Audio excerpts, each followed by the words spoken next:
All right. All right. It's recording. Hello, everybody. Welcome to this week's virtual wine tasting for Tipple's Brews and Wine. This is Elizabeth and Jeff Beaudre, the owners of this delightful establishment, I hope, in Gainesville, Florida. Happy Fat Tuesday, everybody. And to that end, Paul, got to take you off mute because I told him he was going to be the one who was going to cheer us in. Oh, okay. Laissez le bon temps rouler. There we go. Let the good times roll, everybody. Sparkling wine tonight to cheer us into the happy season of Lent. Yeah, okay. Well, it's the happy night of Fat Tuesday. Occasion. Nice. I'm glad. I hope you guys had more than one bottle because I see that's halfway done. This week we're going to be tasting the Saint Hilaire Brut Rosé Sparkling Crémant, which we'll talk about what that word means, from southwestern France. All right. So if you have not already done so, and I suspect you all have, let's go ahead and pop open this beautiful bottle of wine. Proper serving temperature is around 45 to 50 degrees. Nice. I hear it. So throw this guy in the fridge for at least an hour and it'll get you where you need to go on the temperature. Very, very beautiful wine for you. Thank you.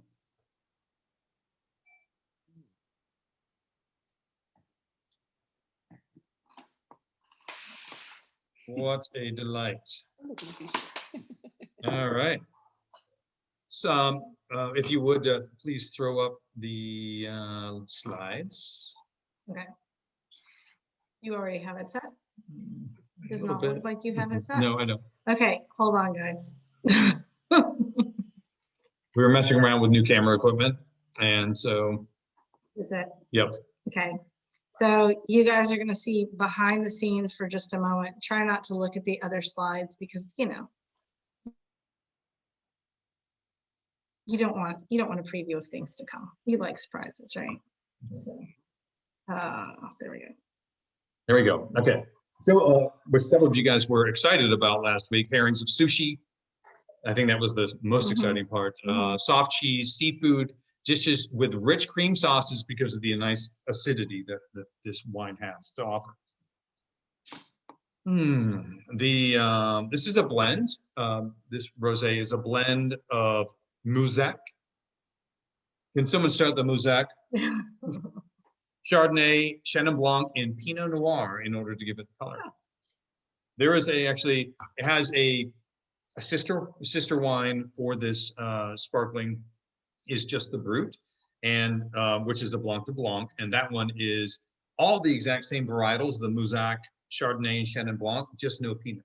Okay. So the Pinot is added specifically to add color to this wine. Other than that, they're the same I wines. don't think I've heard of Muzak before. We're going to talk a little bit about that. Oh, It is a grape that is specifically from this area. Is it a grape? It is. Most of these grape-based beverages Are grapes? full of grapes. Yeah. It's weird. Alcohol content on this guy, 12.5%. Is that typical for sparkling? Yeah, it is. It's really right there. Let's head back. Okay. All right. And to that end, to you, There's everyone. happy Fat Tuesday, everybody. I really like that. Tuesday. Such a great history to this wine too, which we'll get into. I want to do it layer by layer though, instead of jump in all at once. So, so let's start first, like we normally do. We'll go with the tasting and the scent notes, the aromas. So, a delightful tart berry. I think tart strawberry is a no-brainer, but I could go a little raspberry on this guy too. So I was looking at the way they make it, and it looked to me on the description, I'm bringing it from French to English, so sometimes there are going to be some bits that are a little bit hard to that maybe the interpretation wasn't exactly correct. But what it seemed that it was saying to me is that they are making the same sparkling wine, whether it's Blanc de Blanc in this, as a base, and then adding the Pinot Noir as a still wine on top in order to just get it to the blending it of exactly what they want, which I thought that was pretty cool. Yeah. I wonder what they do with the one they don't add the Pinot Noir to. It's just, they're just venting that one with the white grapes. There are 3 Okay. white grapes in it. Right. And so, and then in this one they add, they blend it with some of the, nice acidity on here. It's fresh, but it's fruity. Mhm. It's just really pleasant and So friendly. let me ask you, and you might have answered this in ones before, but I Mhm. have forgotten. So are there any sparklings that can age or not? Oh, yes. Yes. Yes. Okay. Sparklings age well. Really? Yes. Because you're saying, because it's lower alcohol content, Mhm. so, and that's one of the things we look for is higher, right? But so we're talking about alcohol content, Mhm. high levels can be helpful in aging, Mhm. but high acidity Okay. is the other thing that's helpful with Yeah, and I aging. can definitely taste the acidity, Mhm. but there's a third thing. Hold on. Oh, the evolution. And I don't Mhm. find that most sparkling wines evolve much. They actually can, and Really? yeah, they Oh, will okay. a little bit. There was a I don't know if you remember the sparkling wine that we gave to Julie to congratulate her for graduating grad school. I remember giving her one. Okay. All right, so and that's not the wine of the night, so we won't go into it. But Okay. honestly, that one, I had that one at a wine trade show that year, the vintage that was just released. And it was delightful. It was really good, but it was really zingy. Mhm. But then we had one that we had purchased, and we had a couple of vintages back at the store. And that one that we ended up giving to Julie Mhm. was we'd been holding on to it for a good 6 years. Okay. And it had mellowed just a bit, and Mhm. I thought was just even better. I thought Okay. it really, really spoke to me that way. So that version, which we drank in our kitchen. Okay. We did. We did. With the chocolate cake you made. Yep. Yes. Yes. So This is all about personal it tonight. is. evidently. Yes. So how can you just have to ask somebody, like, can this be aged? Yes, we've had that discussion in Right. one of the previous ones, Mhm. because there are a number of factors that go in Okay. there. Yeah, I mean, look, as much as Louis Perdrier is a great $10 bottle of sparkling, for $10 at the Mhm. store, and I love it for making mimosas and things. You don't age that one. Okay. No, yeah, that one's not gonna. And this one aged then? This one could age a bit. This one could Because age a it's bit. 3 years old now. Right. This guy can go, 5-8 years, that kind of Okay. a thing, but not meant for long-term aging. Okay, Mhm. not 20, something Right. like that. Mhm. Okay. Because you got all that friendly fruitiness going up Mhm. front, and you don't want that to fall off. Yeah. Mhm. I find it's so easy just to drink a lot of sparkling. I agree. Yeah. But what's interesting is that, and actually, we talked about this with the Gruet. Linda and I discussed this, how technically you get drunk faster with sparkling wines. Mhm. It introduces the Oh, Linda Roquefort. right. Okay. Right. Yeah, Linda Roquefort. Okay. So actually, I think we had that same distinguishing comment. Yeah. But we talked about how it conducts, because the carbon dioxide, the bubbles conduct the alcohol faster through your Mhm. intestinal tract into Mhm. your bloodstream. But oddly, I find for me, it's the Mhm. opposite. Like I drink a bunch of sparkling, Yeah. and I don't tend to feel very intoxicated at all. I don't understand why that would be. Maybe just because the alcohol content's lower? Or maybe I'm just, I don't know, an aberration, or maybe I'm just wrong about myself and I was drunker than I thought. I mean, I don't know. It could be a thing, but technically the human animal is supposed to be intoxicated easier when it comes But to it's adding bubbles. lower sugar, isn't it? Haven't you said that in the past? The Yes, sparkling? So when it maybe comes to- that's what it is. It's lower sugar. It could be. Sparkling is generally drier, not Mhm. always, but if you are drinking a dry sparkling wine, it is going to be lower carb than a lot of them. But most dry wines are pretty low carb as it is. Okay. That was one of the things when I ran that research project, Mhm. and a lot of my research indicated time and time again, A, is it a dry wine? B, you're good. Like, that's it. Like, don't overthink it. As far as If- carbs go. Right, yeah, Mhm. because they're looking at like, oh, do you want to go from 2.7 to 2.3 carbs? Like, well, okay, but who cares at that point? Yeah. Ooh. Jeff, is it a general rule when you're aging a very high carbonated wine like this, like what flavors come out? Does it like mellow out, or does it get sweeter, or is it kind of like all over the board when you're aging a sparkling wine? I would say that the most consistent change you would see would be a change in the acidity. So there are some, especially champagnes, that can be a really razor-edged acidity, where it's like a bitey lemon is my best description to try and create an impression, is a bitey, stinging almost lemon, Okay. and which is what I got on that other wine. Mhm. And then as it mellows out, it rounds out a little bit. You just get this kind of luscious lemon. It becomes more of a Meyer lemon kind of effect. So that, to me, that's the most obvious change.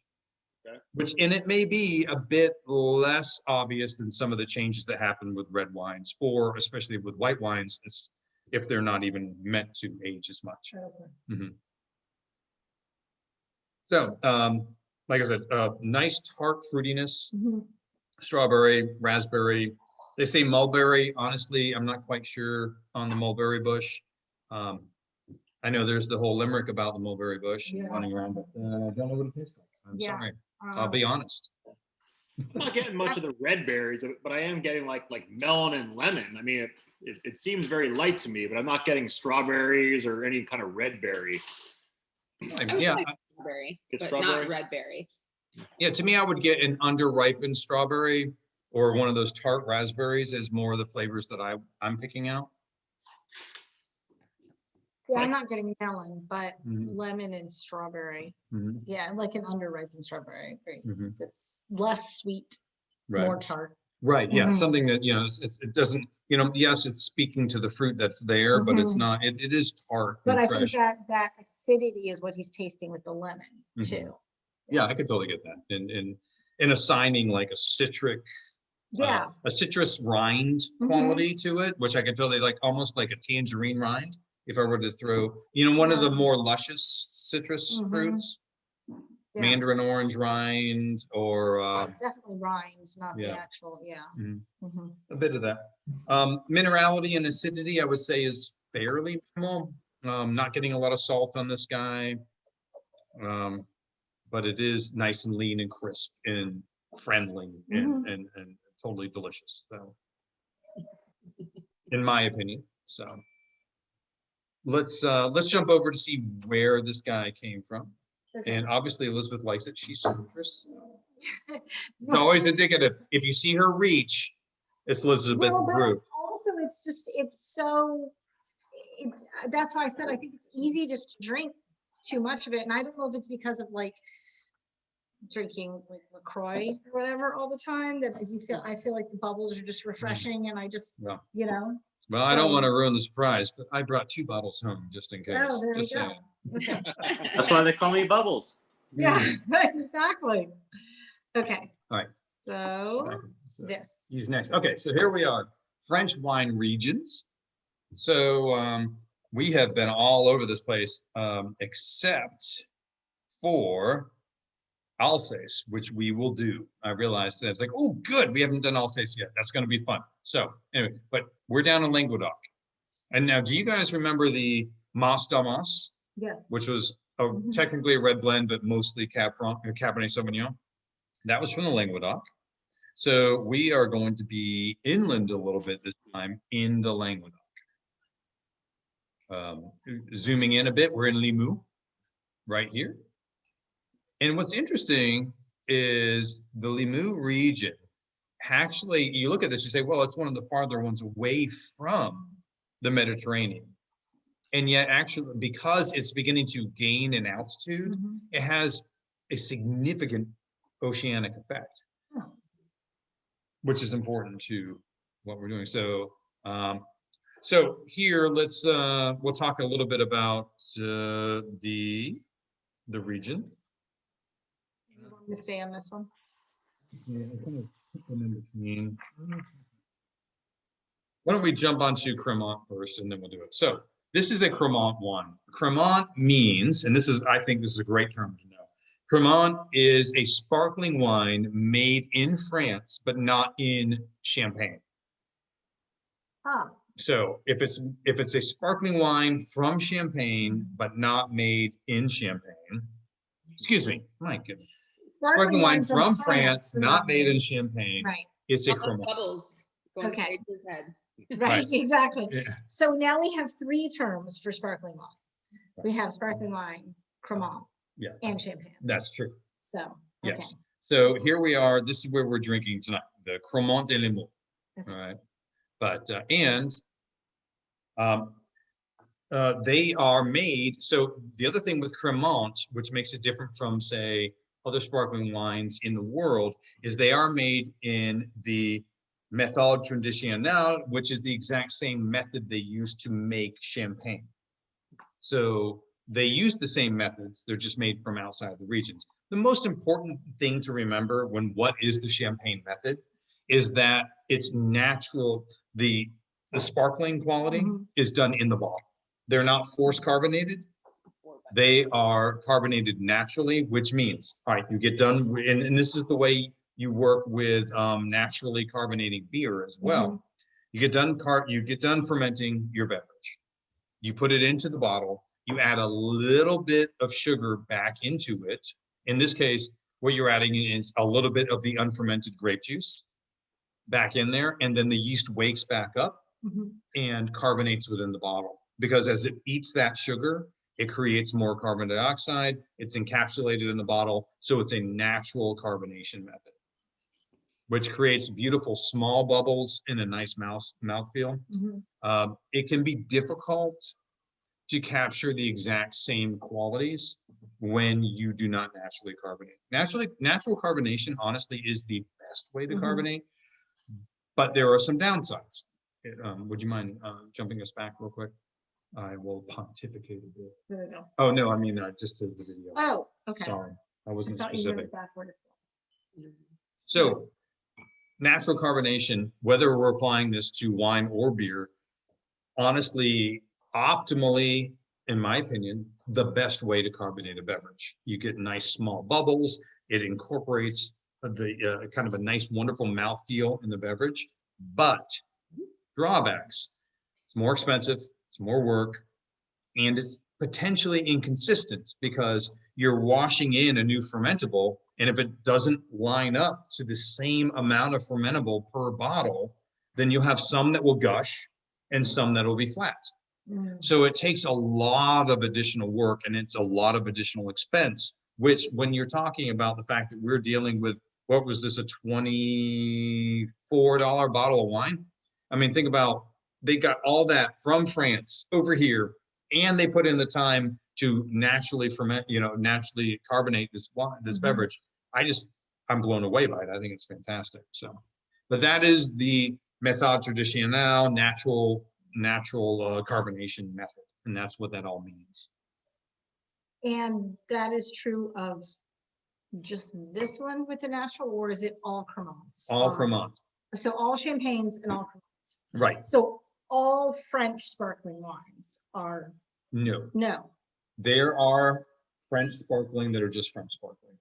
So, like I Okay. said, Louis Perdrier Mhm. for $10 a bottle. Mhm. Once again, not a nice wine. It's a Mhm. very nice wine. We sell it all the time. That's force carbonated. Okay. So not everything sparkling from France is Cremant or Champagne. Okay. It's a step up level. Just like I have a cava that I have in the store, Castellar, Mhm. is a méthode traditionnelle cava. So they're doing that extra step where a lot of cavas, the cheaper ones, are just force carbonated, Okay. which is okay, Mhm. but it's different. And there is an advantage. There is a texture and experiential difference and improvement when you do it this other way. And so I think those people deserve credit, Oh, yeah, which is the reason I'm kind of going into it. sure. So my thing that I see, because you guys know I drink a lot of sparkling, Mhm. the Cremant keeps bubbling. It Mhm. bubbles and bubbles and bubbles. Right. And the Yeah. other Still one going. just stop. So this one thing I love about this. Yeah. I think that's an Absolutely. excellent observation. Absolutely. Yeah. Yeah. Because it's still going. Mhm. So good call. Thank you, Harriet. Let's jump back over. Ours a while ago, because Uli and Julie were here. They drank some with us, but they had to go home. And this thing is still bubbling. And I Oh, have wow. plugged it since we opened it, what, an hour and a half ago, an hour or so ago? At least an hour ago. Nice. Yeah, ours, we just opened it now. Yeah, we just popped it So, here. yeah, that's good to know that it's still Yeah. bubbling after. It's a really pretty color. It too. really A is. nice, beautiful Mhm. salmon color. Yeah, absolutely. I was Mm. gonna say like ballet slipper. Yeah. Mhm. It's a beautiful wine. Mhm. And, all right, so here we are in Limoux, which we talked about before, right there. Mhm. Going into Cremant wines, you can see they're made throughout France. We need to find some Cremant d'Alsace, and the hogsets will be in hog heaven. And so here we have, so in Limoux, within the Languedoc, they low humidity, they have constant breezes from the ocean, and they're moving up into higher altitudes. So it's, that push is hitting and it's moving back and forth, kind of like a seesaw. So they come from one direction, they come from the other direction. And so it keeps the humidity down, it keeps the temperature down, so they get to leave the grapes on the vine a little longer. We talk about that long hang time, Yeah. giving a little bit of additional flavor and character to the grapes. Look at that. I will be right back. So, and then we have stones with clay, sandstone, and limestone. Which is something we hear a lot about as we've been talking about it. Once again, clay, sandstone, limestone, fast draining, low carbon, kind of a low nutrient content, but high in mineral content would be the soil there. And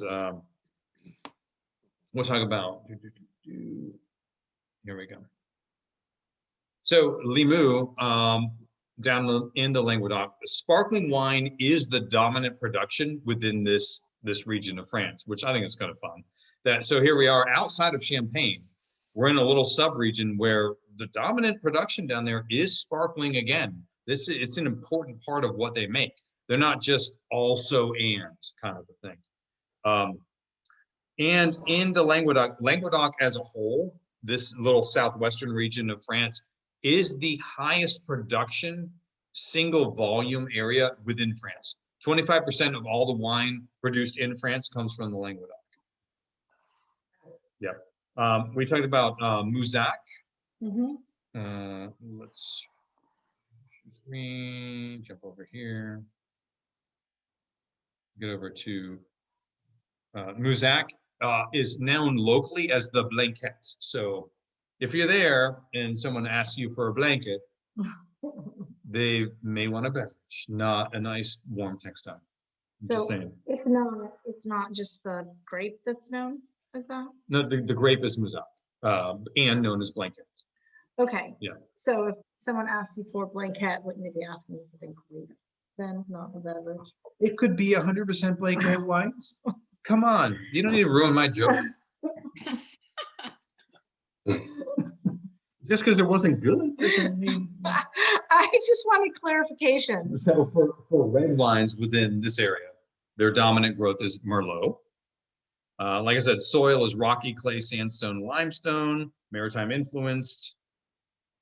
Here are the other ones. We have Chardonnay, Chenin Blanc, and Pinot Noir. By the way, I used one picture for Chardonnay, Chenin Blanc. You know why? They look the same. Okay. They look the They look same. exactly the same. Yeah. And so let's jump up here. So Saint Hilaire, this is the kind of the fun part. Saint Hilaire has been winemaking in this area since the Romans brought the grapes there. In 1531, Saint Hilaire Abbey monks created the first sparkling wine in the world. So this is from the same area, the same group that created sparkling wine. Sparkling wine was created by Saint Hilaire, the monastery. So I find it so interesting. I think we mentioned this a Or the little abbey. bit last week, that sparkling wine wasn't created in Champagne. Mhm.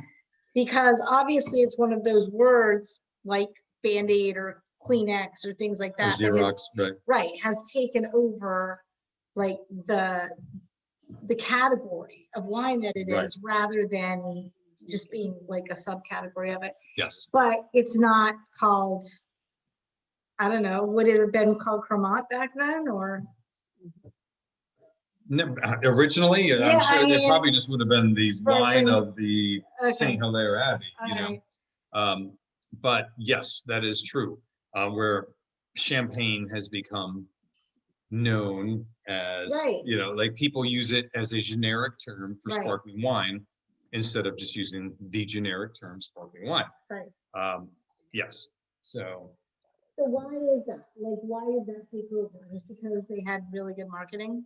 yeah, yeah, exactly. They were the best known for. They were making the best in the world, and no, you know, no dispute there. They Mhm. make amazing sparkling So they wine. did like take over. They were like, oh, this is a good idea. Yeah. And now we're gonna be the best at it. Right, and they have So they were actually better than the original region. they really are. It's a better region for growing Okay. those grapes, and the Oh, Chardonnay okay. grape It's and the geography. Pinot. Yeah, the Chardonnay and Pinot Noir grow better up there, Oh, and they okay. make the kind of the nuance of those two grapes Mhm. used in that way in cold growth just makes a better version of sparkling wine.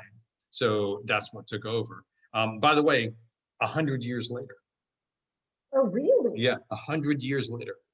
So they were doing their thing. So you've been doing this for 100 years, but we're just gonna do a little bit better. Yeah, just That's you okay. know, a little bit better than you. I'm not saying.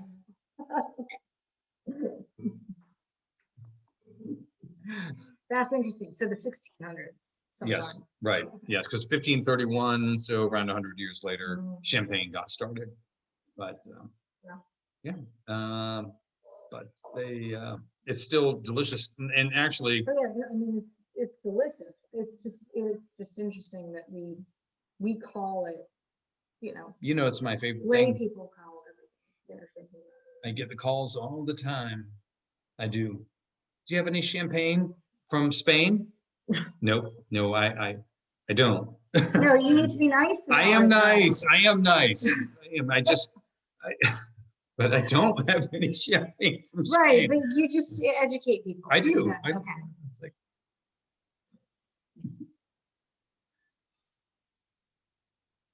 Okay, so here we go. So Yes, would you like me to move that for you? there we go. Okay. So I love this quote from Robert Parker. It's probably the least known, well-made sparkling wine in France, made primarily from Chardonnay, Chenin Blanc, and Mauzac grapes, along with some Pinot.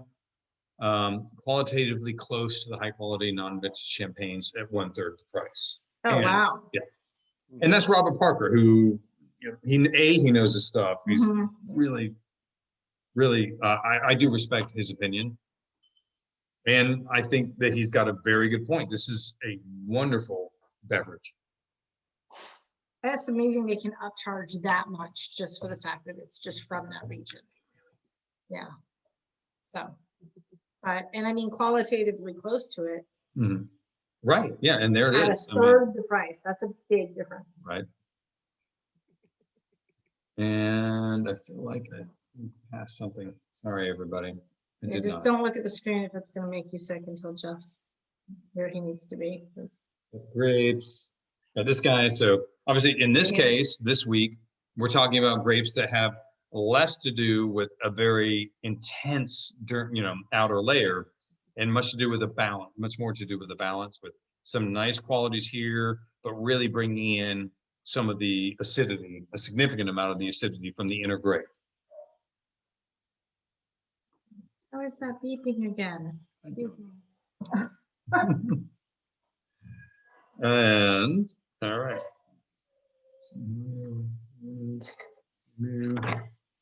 All right, so here we have this guy, by the way, still really small production, which I think is kind of fun that they don't have a ton of ratings, but they have a ton of notoriety. It's this interesting combo. I think they're just not making a lot of wine and not having it rated because, like I've talked before, people, the companies pay to have things pushed out to be rated. What are you guys feeling on this guy? I think as a significantly sub $30 bottle of sparkling French wine, I feel like I'm getting an excellent value here, and I would throw an easy 90 points at this guy. But I would too. Yep, for what sure. do you guys think? Yep. Yes. No At problem. least. Mhm.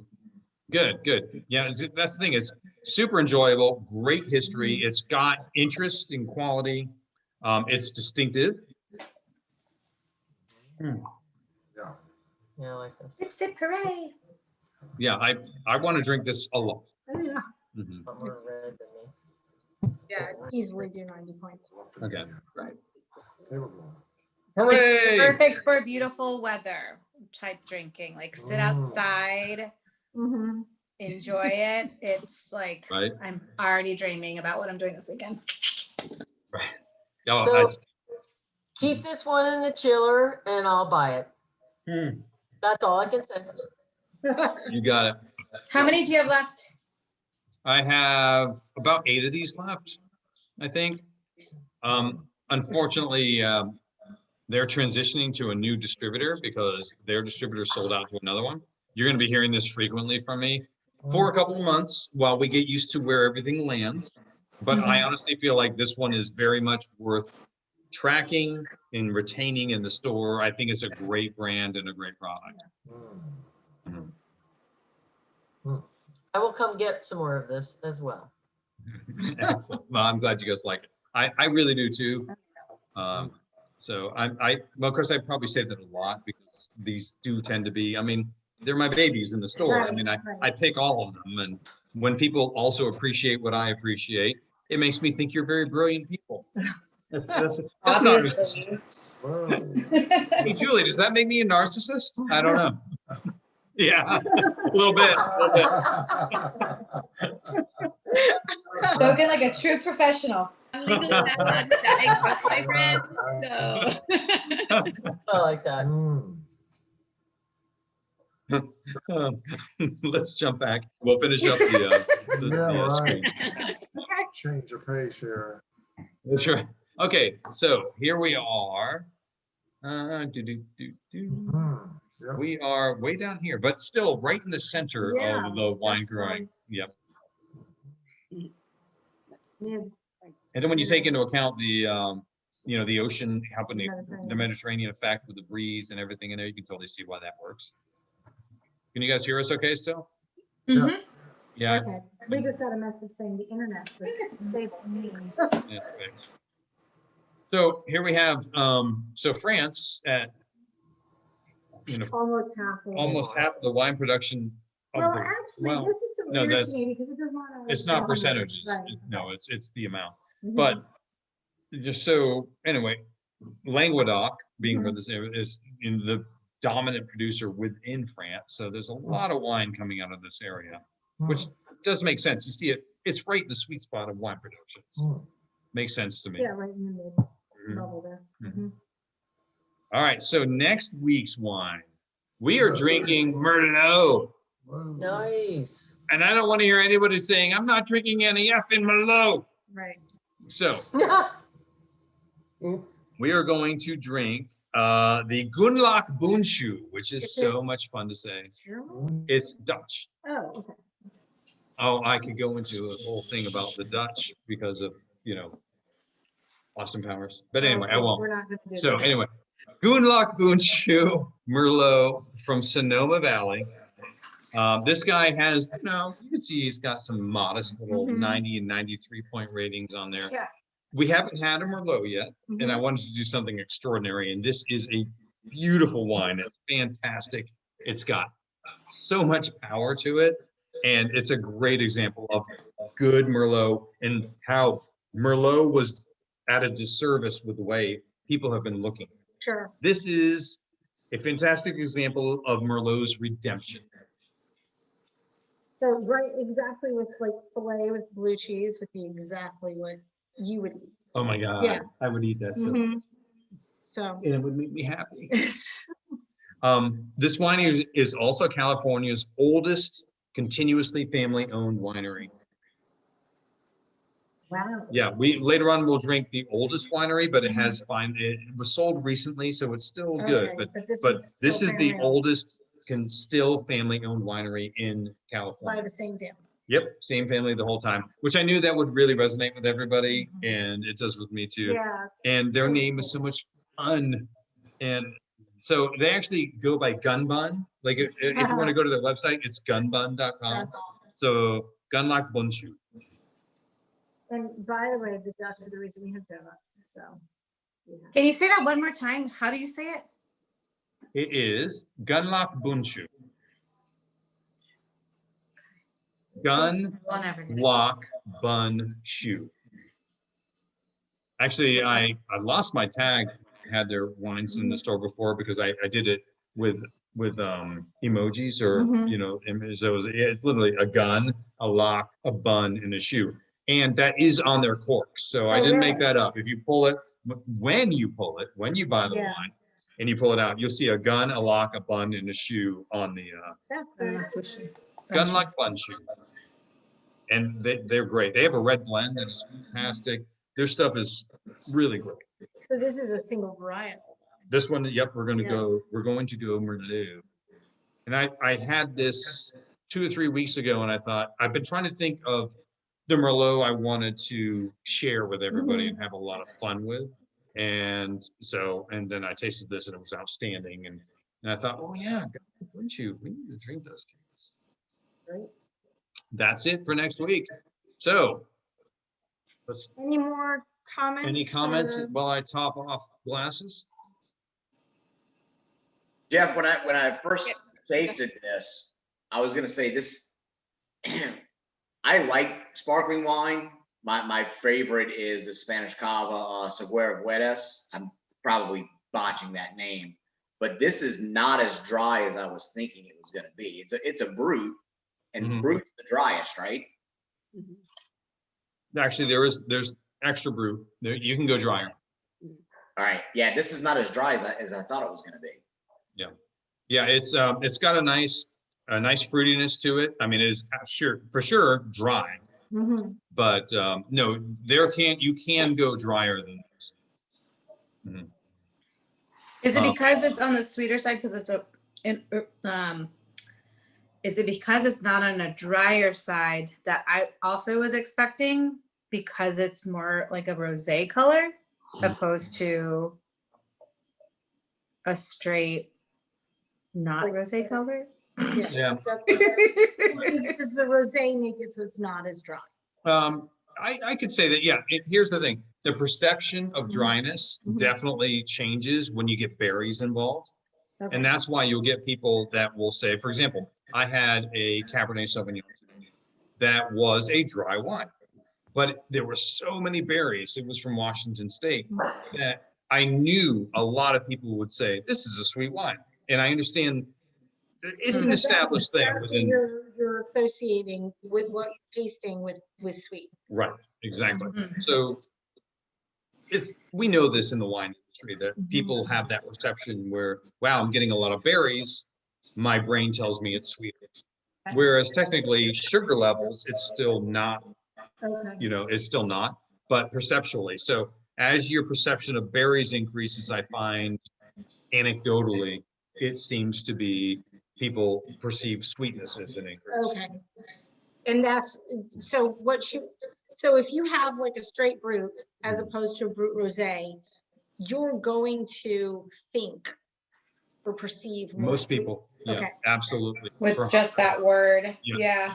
Yeah. Yeah, it's just that But bit of it's- berryness it's versus the citrus. taste, Yeah. Because okay. if you go straight brut, you're going to get something that's a little bit more like apple and pear with citrus. Okay. And this is like more like a little bit of citrus rind Mhm. with raspberry and cherry or strawberry. Right.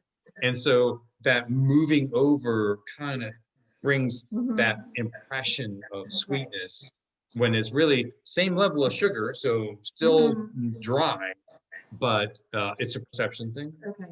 Yeah, and it's not just the word kiwi, it's that the flavor profile is Mhm. different. So it's hitting different notes, connecting to the part of your brain that tells you I'm tasting sweeter. Gotcha.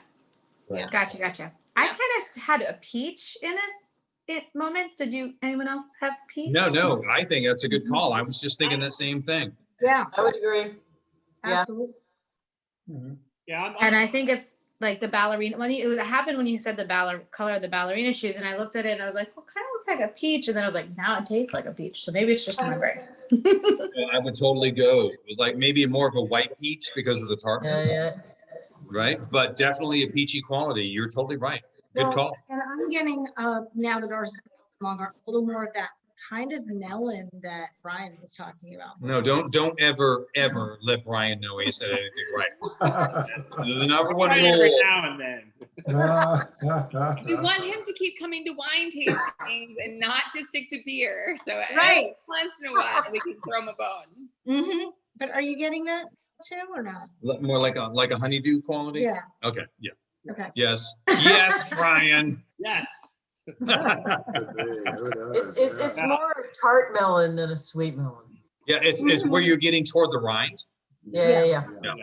And that is something that I've had like time and again, like as you drink some really nice white wines is you get that. I love that quality. And I think Brian probably really likes that quality too, because he likes white wine, is where you're getting like that melon rind.